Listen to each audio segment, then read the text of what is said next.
नमस्कार मित्रों, आज हम आपको एक ऐसी कहानी सुनाने वाले हैं जिसे देख के आप भी हैरान हो जाओगे, आप भी दुखी हो जाओगे। तो दोस्तों, ऐसे तो आपने कहावत सुनी होगी कि भगवान के घर में देर है अंधेर नहीं। लेकिन जो हम आपको आज ये कहानी बताने वाले हैं, जब आप इसको पूरी सुनोगे तो आपको भी ऐसा ज़रूर लगेगा कि भगवान के घर भी कभी कभी अंधेर हो जाती है, वो भी अंधेर कर देता है।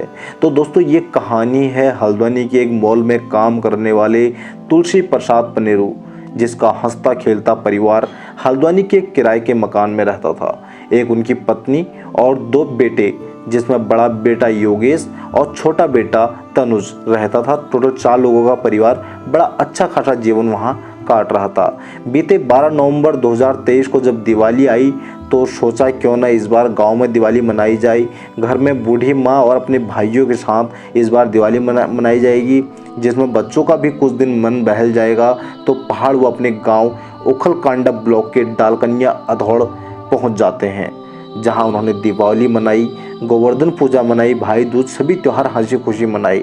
कुछ दिन बूढ़ी माँ के साथ बच्चे भी रहे, अपनी दादी के साथ खेले कूदे और एक अच्छा गांव में कुछ यादें लेके वापस हल्द्वानी की तरफ लौटने लगे। तो दिन था 19 नवंबर, जब वो अपनी रोजगार की तलाश में तुलसी प्रसाद पनेरू अपने दोनों बेटों, अपनी धर्मपत्नी के साथ हल्द्वानी की तरफ को निकलते हैं। जब कोई पैसेंजर गाड़ी उन्हें नहीं मिली तो एक पिकअप मिल गई, जो कि पतलोड से हल्द्वानी की ओर आ रही थी, जिसमें 4 अन्य लोग उसी गांव के और सवार हो गए। तो तुलसी प्रसाद भी अपने दोनों बेटों, अपनी पत्नी के साथ उसी पिकअप में बैठ जाते हैं। अब पिकअप में टोटल 9 लोग हो जाते हैं, जिसमें ड्राइवर भी थे। पिकअप आगे छेड़ा खान रिटायर शाही मोटर मार्ग में चलती है तो देखते हैं कि रास्ते में एक मोटरसाइकिल 2 भाइयों की वहाँ पर ख़राब हो गई। तो वो लोग भी किसी गाड़ी और पिकअप का ही इंतज़ार कर रहे थे। तो उन्होंने कहा क्यों ना आप हमारी मोटरसाइकिल भी इसी पिकअप में चढ़ा दें, क्योंकि आगे जहाँ पर भी मैकेनिक मिलेगा तो हम दोनों भाई उतर जाएंगे और फिर हम अपनी मोटरसाइकिल से चले जाएंगे। तो ऐसा ही किया, उनकी मोटरसाइकिल भी उस पिकअप में चढ़ा दी गई और वो दोनों भाई भी उसी पिकअप में सवार हो गए। अब टोटल 11 लोग हो चुके थे। जब आगे जैसे ही पिकअप कुछ आगे किलोमीटर चलती है तो वो हुआ जिसका अंदाज़ा न किसी ने सोचा था, न किसी को भी था। एक अनहोनी हो गई, पिकअप गहरी खाई में गिरने लगी, जिसमें एक व्यक्ति तो तुरंत वहीं पर नीचे गिर जाता है, जिसकी जान बच जाती है।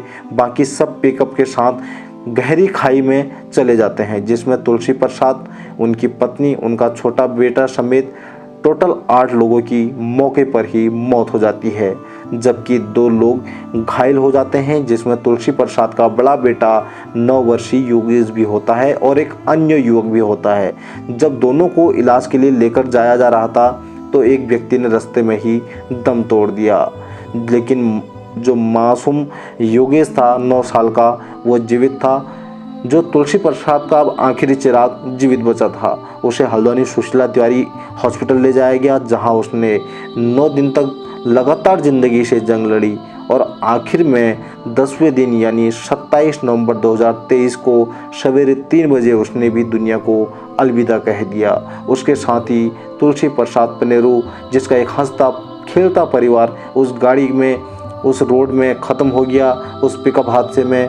और जो एक आखिरी चिराग बचा था योगेश, वो भी ख़त्म हो गया। इसके साथ ही तुलसी प्रसाद का पूरा परिवार ख़त्म हो गया। तो अगर हम बताएं तो तुलसी प्रसाद के पिता की भी कुछ दिन पहले सड़क हादसे में मृत्यु हुई थी। और 19 नवंबर 2023 का ये दिन पूरे उत्तराखंड और पूरे उखलकांडा ब्लॉक के लिए काला दिन रहा, जहां एक ही गाँव के 9 लोग मौत के मुंह में समाये गए और 10वां व्यक्ति जो था योगेश, वो भी 10 दिन बाद में आखिरी सांस उसने भी ले ली। तो दोस्तों, आप सभी को बता दें कि ये रोड में ये पहला हादसा नहीं है।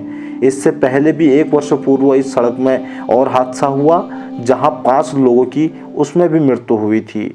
और यहाँ के लोगों ने लगातार यहाँ के विधायक समेत तमाम मंत्री अधिकारियों को लगातार चिट्ठी के माध्यम से बताया कि ये रोड की हालात ठीक नहीं है, कृपा करके इसको ठीक कर दीजिए।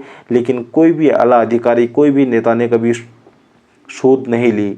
अब इस जो घटना हुई है, अब इसके बाद में शासन प्रशासन जागेगा या फिर आगे भी ऐसे ही दुर्घटनाओं का इंतज़ार करेगा, ये तो वक्त बताएगा। लेकिन जिस तरह से एक हंसता खेलता तुलसी प्रसाद पेंड्रो का परिवार एक सड़क हादसे में चले गया। इससे यही यकीन होता है कि भगवान के घर में भी कभी कभी अंधेर हो जाती है। अब तुलसी प्रसाद पेंड्रो की एक बूढ़ी माँ जो आज भी अपने बच्चों को याद करके हर रोज़ रोती है, हर रोज़ ये उम्मीद के साथ देखती है कि कहीं से उसके बच्चे क्या पता आ जाएं। और इसी के साथ हम इस कहानी को ख़त्म करते हैं और वीडियो अपने और मित्र तक शेयर कीजिए ताकि ऐसी घटना आगे ना हो। सरकार इसे देखे, सरकार इस सड़क की बदहाली हालात को ठीक करे। जहां आज लाखों करोड़ों अरबों रुपए सिर्फ सरकार अपनी योजनाओं में खर्च कर रही हैं जो विकास से ज़्यादा विनाश हो रहे हैं, लेकिन वहीं हमारे इन पहाड़ी लोगों के लिए, जहां पहाड़ के लोग चलते हैं, जहां पहाड़ के गरीब लोग चलते हैं, उनके सड़कों को ठीक नहीं किया जाता है, उन राजमार्गों को ठीक नहीं किया जाता है। तो ऐसा आखिर हम किस उत्तराखंड के लिए हमने अलग किया था उत्तराखंड राज्य, आज उत्तराखंड के लोग खुद नहीं समझ पा रहे हैं। आए दिन सड़क दुर्घटनाएं हो रही हैं, आए दिन सड़क हादसे हो रहे हैं जिसमें न जाने कितने लोग अपने परिवार से बिछड़ जा रहे हैं, न जाने कितनों का परिवार इस सड़क हादसे में समा जा रहा है। तो वीडियो अपने और मित्रों तक अवश्य शेयर कीजिए। धन्यवाद, नमस्कार।